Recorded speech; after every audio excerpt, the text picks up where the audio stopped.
Hello, my name is Warren Behrens. I'm a Vietnam veteran.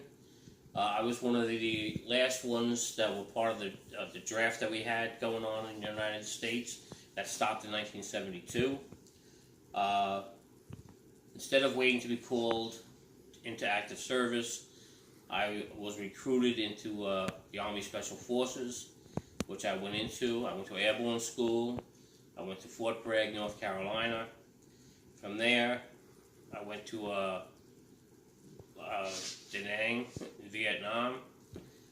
Missions over there were mainly concerned with search and destroy missions. Our bases were usually on the borders between Laos and Cambodia. In 1974, I was one of the first ones that left from Fort Bragg, North Carolina, to go to Fort Stewart, Georgia, to join the 1st of the 75th Airborne Ranger Battalions. There I was a platoon sergeant. The Ranger Battalions were started up just in case we had to go back to Vietnam. Our missions again were search and destroy, pilot rescues, and at that time there were hijackings were going on, and we were trained to do anti-hijacking activities.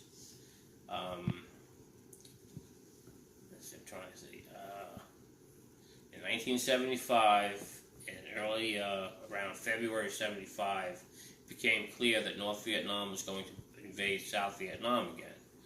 So certain troops were sent back into Vietnam just in case this was going to happen. And the 1st of the 75th was one of them. As it turned out, the government, the United States government, because of all the unrest about the war and the diplomatic problems that were going on with the government in South Vietnam, the Congress, the United States Congress, decided not to fund any more military operations in Vietnam. So the only troops that were left were troops that were already there in theater, and they could only be used for evacuation purposes. So what happened? The political decision was made to pull out all U.S. forces out of Vietnam.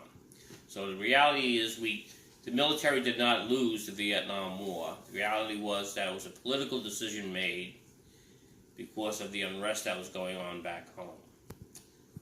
After Vietnam, I went back to Fort Stewart. I remained there until in 1977 when I was injured.